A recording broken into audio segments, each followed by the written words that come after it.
அநேகமா எனக்கு தெரிஞ்ச ஒரு செருப்பு போடுறதுக்கு இனிமே வாய்ப்பு இல்லை அப்படின்னு தான் நான் நினைக்கிறேன். யாரா இருந்தாலும் ஒரு விஐபியை பார்த்த உடனே செல்ஃபி எடுத்துக்கிறது, போட்டோ எடுத்துக்கிறது அப்படிங்கிறது ரொம்ப சாதாரணமா ஆயிடுச்சு. திருச்சி சூர்யாவுடைய ஒரு வார கால எக்ஸ் தள பதிவுகள்லாம் பார்த்தீங்கன்னா நார்மலா அதுக்கு ஒரு வார்த்தை கூட அவரால் மறுப்பு சொல்ல முடியலையே. எல்லாத்தையும் பேசிட்டு இருக்கிறவர் அண்ணாமலை இந்த விஷயத்துல பதட்டம். ஏன் ஒரு பதட்டம்ங்கிற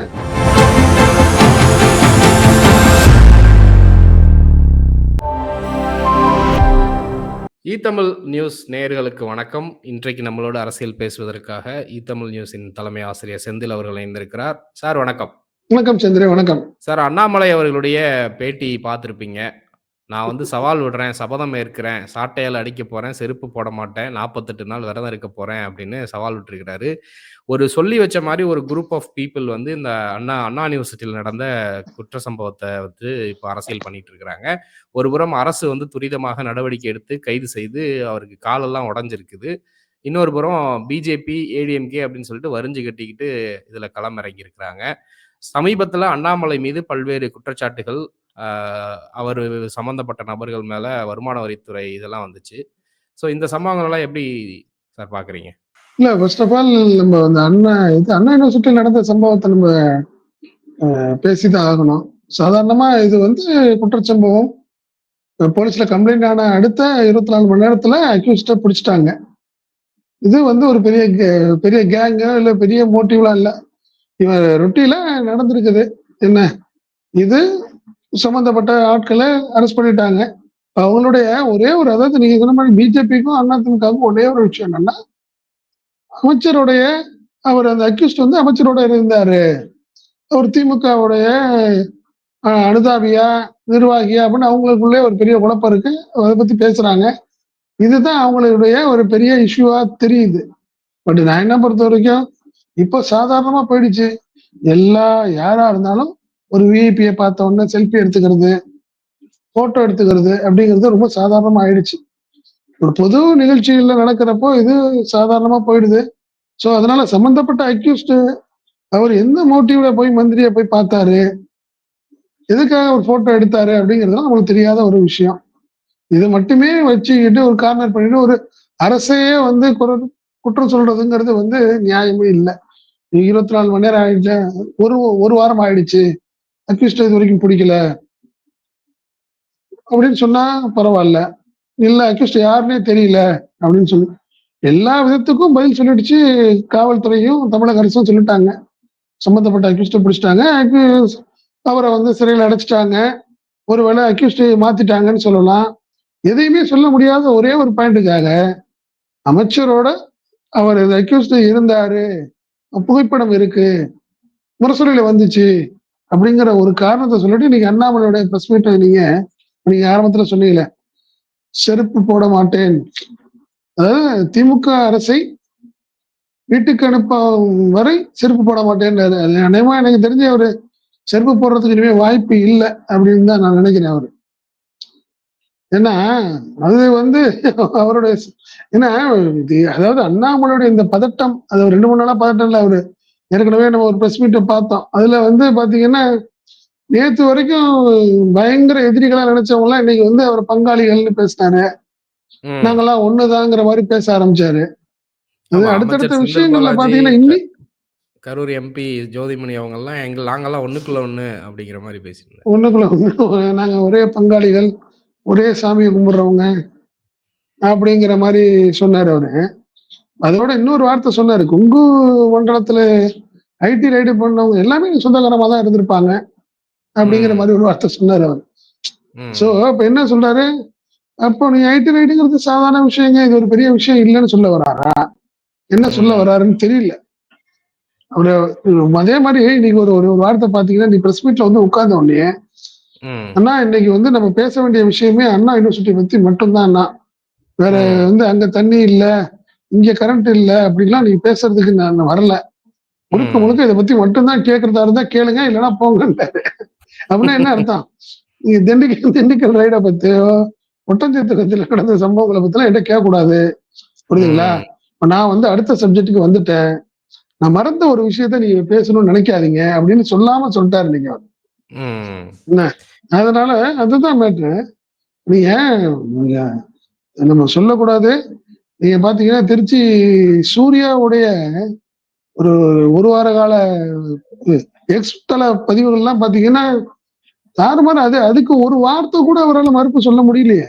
அவரை விடுறது, பிஜேபி நிர்வாகிகள் யாருமே அதை பத்தி எதிர்த்து பேசல. ஒரு வார்த்தை பேச முடியல அவங்களால.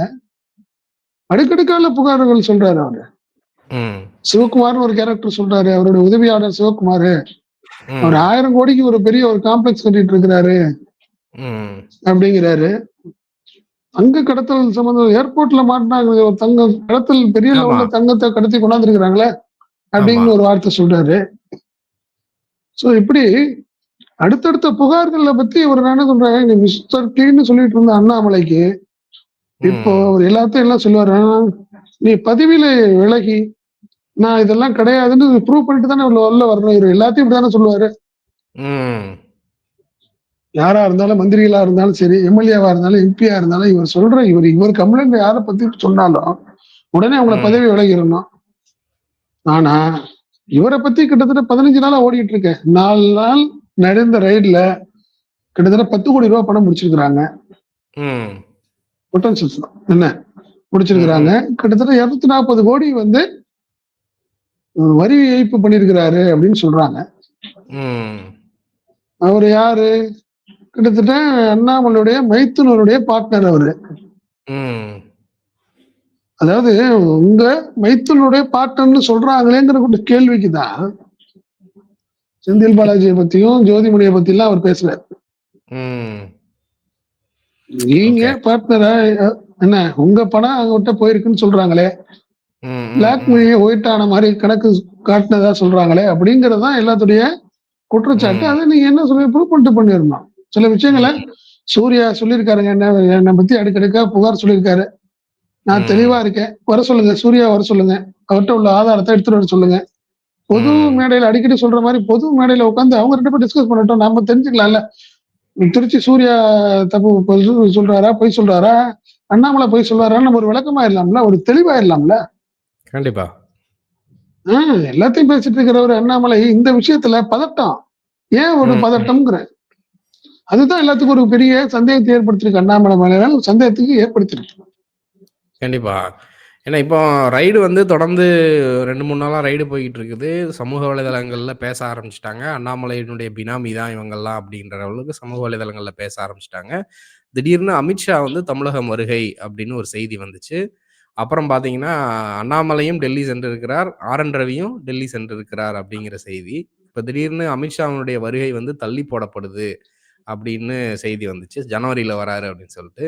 இப்ப இந்த அண்ணா யுனிவர்சிட்டி சம்பவத்த வச்சு மற்ற எல்லா விஷயத்தையும் மடைமாற்றுவதற்கும், அண்ணாமலையினுடைய பதவிய தக்க வைக்கிறதுக்கும் ஏதாவது முயற்சி செய்றாரா? அப்படிங்கிற ஒரு கேள்வி வருது. ஏன்னா 48 நாளைக்கு நான் வந்து செருப்பு போட மாட்டேன். விரதம் இருக்க போறேன். டெய்லி இல்ல காலையில என் இல்ல வீட்டு இல்ல வாசல்ல வந்து சாட்டையால அடிச்சுக்கிருவேன் அப்படின்னு சொல்லி சொல்றது தமிழ்நாடு அரசியல்ல அப்படிலாம் யாரும் பண்ணது பார்க்க முடியல. ஏன்னா ஏற்கனவே அவருடைய எம்.என். யாத்திரை அதெல்லாம் வந்து புஸ்வானம் ஆயிருச்சு. ஸோ இது மடைமாற்றும் யுக்தியா எப்படிங்கிறத நீங்க எப்படி பார்க்குறீங்க? இல்ல 100% மாற்றமே இல்ல. அதாவது நீங்க ஏற்கனவே அவர் வந்து நீங்க வெளிநாட்டுக்கு படிக்க போனவரு போய் திரும்பி தமிழ்நாட்டுக்கு வந்து இந்தியாவுக்கு வந்து கிட்ட 2 மாசம் ஆக போகுது. இது ம். வரைக்கும் அவரால் பிரைம் மினிஸ்டர் பார்க்க முடியல, ஹோம் மினிஸ்டர் பார்க்க முடியல. நட்டாவை மட்டும் தான் பார்த்தாரு. இப்ப போய் இந்த ம். இன்விடேஷன் கொடுத்துட்டு வந்தாங்க. வேடூர்ல ம். ம். திருவண்ணாமலையில பிஜேபி ஆபீஸ் திறப்பு விழாக்க கொடுத்துட்டு வந்தாங்க. வர்றேன்னு சொன்னவரு திடீர்னு வரல அவரு. ஏன்னா அவருக்கு ஒரு சங்கடம்.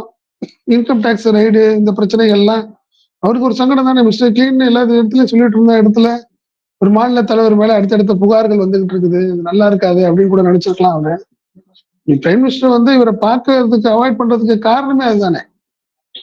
இல்ல சரியில்லை. ஏன்னா இவர் சொல்ற மாதிரி அவங்களுக்கு சில இருக்குல்ல, மத்திய உளவுத்துறை இருக்கு. அவங்க ரிப்போர்ட் கொடுத்துருப்பாங்கல்ல. என்ன நடந்துச்சு, என்ன சம்பவங்கள்னு தெரிஞ்சிருக்கும். அது எவிடன்ஸோட கொடுத்துருக்கலாம். அதுதான் எனக்கு அமித்ஷாவுடைய இந்த ப்ரோக்ராம் கேன்சல் ஆனதுக்கு அது ஒரு மிக முக்கிய காரணமா இருக்கும். அதுல ஒன்றும் மாற்றம் இல்லை. பட் அடுத்தடுத்த அந்த பிரச்சனைகளை வந்து டக்குன்னு அண்ணா யூனிவர்சிட்டி விஷயத்துல பிஜேபியும் அதிமுகவும் இதை பெருசா ட்ரை பண்ணி பாக்குறது. பட் பப்ளிக்கு நல்லா தெரியும், நீ அக்யூஸ்ட பிடிக்கலன்னா எல்லாம் பேசுவான், நீ பப்ளிக் எல்லாமே வருத்தப்படலாம், என்ன விட பெரிய சம்பவம் நடந்துச்சு இது வரைக்கும், அக்யூஸ்ட பிடிச்சாச்சு, இதுக்கப்புறம் இவர் என்ன எதிர்பார்க்கறாங்க, என்ன செய்ய எதிர்பார்க்கறாங்க? திமுக பேரை சொல்லி இல்ல நான் வட்ட செயலாளர்னு சொல்லி அண்ணா யூனிவர்சிட்டிக்குள்ள அவர் போயிருக்காரா?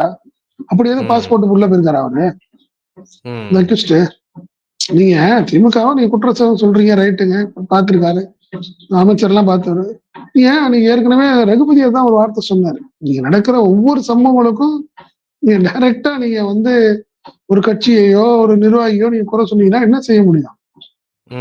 பிரியாணி கடை வச்சிருக்கிறவரு, அவர் வீடு அண்ணா யூனிவர்சிட்டிக்கு பின்னாடி இருக்குது, பிரியாணி கடையை முடிச்சுட்டு போறவரு பர்பஸா இந்த மாதிரி விஷயங்கள்லாம் நடந்திருக்குது, மாற்றமே இல்லை.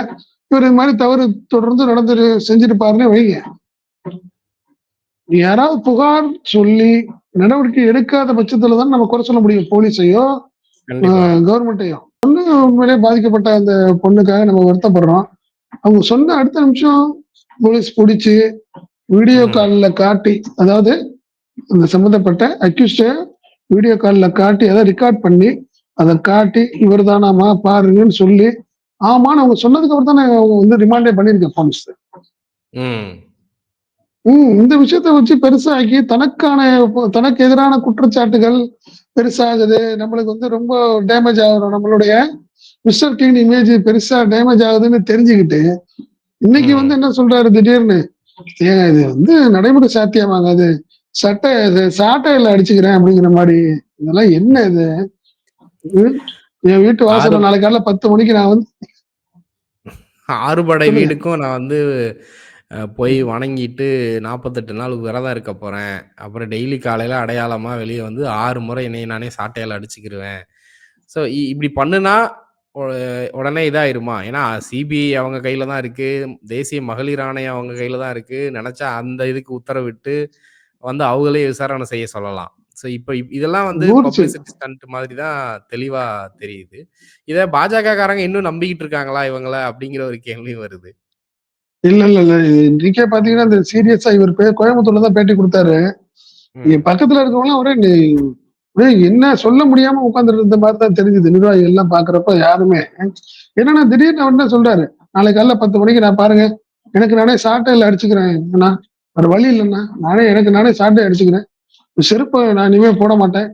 சரி, இதுல என்ன எனக்கு தெரிஞ்சு இதுல என்ன தமிழக அரசு வந்து வீட்டுக்கு அனுப்புற வரை நான் செருப்பு போட மாட்டேங்கிறதெல்லாம் அரசியல் ரீதியான வார்த்தைகளா? அது என்ன வார்த்தைன்னு எனக்கு ஒன்றும் புரியல. அது ஒரு வித்தியாசமா இருக்காரு. இனிமே எப்பயுமே ஒரு வார்த்தை அடிக்கடி சொல்லிட்டே இருப்பாரு அண்ணாமலை, நம்மள்ட்ட ஒரு வித்தியாசமான அரசியல் இருக்கும்னா மத்தவங்க மாதிரி நம்ம இருக்க போறது இல்லை அப்படின்னே சொல்லுவாரு. இதுதான் இந்த அரசியல், அது வித்தியாசமான அரசியல். இது நீங்க சொன்ன மாதிரி சிபிஐ என்கொயரின்னு போய் கேளுங்க, கவர்னர்ட்ட கேளுங்க, சிபிஐ என்கொயரி கேளுங்க, ஹோம் மினிஸ்டர்கிட்ட போய் கேட்டு சிபிஐ என்கொயரி பண்ணுங்க, அதுல பாருங்க, அதுல அரசியல் பண்ணுங்க, நல்லா இருக்கும். இது சின்ன பிள்ளைத்தனமாலாம் இருக்குது. அதனால இதெல்லாம் வந்து நீங்க அண்ணாமலையோடைய எல்லாம் வந்து நகைச்சுவை தான் இருந்துச்சு, நம்ம பாத்துக்கணுமே ஒழிய இன்னைக்கு சம்பவத்தை பார்த்தா ரொம்ப வேடிக்கையா தான் இருக்கு. பொள்ளாச்சி வழக்கு எந்த அளவுக்கு சீரியஸா போச்சு, அதுல எவ்வளவு எத்தனை பெண்கள் பாதிக்கப்பட்டாங்க, அது எவ்வளவு நாளா நடந்துகிட்டு இருந்தது அப்படிங்கிறத பார்க்குறோம். ஒரு குற்றவாளியை கூட அன்னைக்கு இருந்த அதிமுக அரசு வந்து இது வரல. பத்திரிகை நக்கீரன் வெளியிட்டதுக்கு அப்புறம் தான் அது மேல ஆக்ஷனே எடுக்க ஆரம்பிச்சாங்க. அதுவும் எதிர்க்கட்சியாக அன்றைக்கு திமுக கொடுத்த அழுத்தத்தினால தான் நடந்துச்சு. அதெல்லாம் வந்து அண்ணாமலை பத்தி பேசவே இல்ல. பாஜக காரர்களும் அதை பத்தி பேசல, எடப்பாடியும் பேசல. ஆனா இன்னைக்கு வந்து இதுல அதாவது நடந்து ஒரு சில மணி நேரத்துக்குள்ளாகவே ஆக்ஷன் எடுக்கப்பட்டிருக்குது. அடுத்தடுத்த விஷயங்களுக்குள்ள போறாங்க. பட் இன்னொரு விஷயத்துல பார்க்குறப்ப திமுக அரசு வந்து இந்த மாதிரி விஷயங்களை சமாளிக்கிறதுல இன்னும் கொஞ்சம் கடுமை காட்டணுமா அப்படிங்கிற ஒரு கேள்வி எழும்புது. அதை நீங்க எப்படி பாக்குறீங்க? இன்னொரு செய்திதான், இந்த நீங்க திண்டுக்கல் இந்த ஒட்டன்சத்திரம் இந்த விஷயத்த திமுக இன்னும் பெருசாவே ஆக்கல. அதுதான் இவங்களுடைய இந்த பேச்சுக்கு காரணம். இன்னைக்கு இந்நேரம் ஒரு ஆர்ப்பாட்டம் இவங்க பண்ணிருக்கணுமா இல்லையா? அண்ணாமலைக்கு எதிராக அவங்க பண்ணிருக்கணும். இந்நேரம் அதை பத்தி விமர்சனம் பண்ணிருக்கணும். ஏன் அண்ணாமலை அரசியல் பண்றாருங்க, அதிமுக நீங்க பண்ணது, நீங்க ஆர்ப்பாட்டம் பண்ணது, நீங்க அதை பத்தி இன்னும் திமுக இன்னும் பெருசா அதை எடுத்துக்கலையாரு.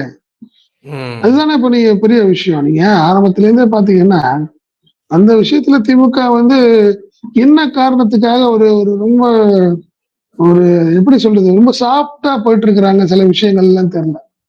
இந்த ம். கொடநாடு விஷயத்திலயுமே அதே மாதிரிதான். அதே மாதிரி மந்திரிகள் நம்ம விஜிலன்ஸ் எஃப்ஐஆர் போட்டு ஆமா. ரைடு பண்ண எல்லா ஆட்கள்லயும் இன்னும் பெருசா நடவடிக்கை எடுக்கல, கைது படவில்லை, இன்னும் செய்யப்படல. குற்றப்பத்திரிகை சில இடங்கள்ல இன்னும் நீங்க வந்து பாத்தீங்கன்னா சார்ஜ் போடல. இதெல்லாமே ம். தானே இது வந்து ரொம்ப சாதாரணமா போயிட்டு இருக்கிறது தானே இப்ப உங்களுக்கு திமுக மேல எதிர்த்து பேச முடியுது. ம். அதான் அவங்களுக்கு ஒரு வேலை கொடுத்தீங்கன்னா ஆட்டோமேட்டிக்கா அவங்க வேலையை பார்த்துட்டு இருப்பாங்கல்ல. கண்டிப்பா, கண்டிப்பா. அப்படிதான் கண்டிப்பா திமுக சார். காரங்க நினைக்கிறாங்க. கண்டிப்பா. தொடர்ந்து பேசுவோம் சார். தங்கள் கருத்துக்களுக்கு நன்றி. வணக்கம், நன்றி.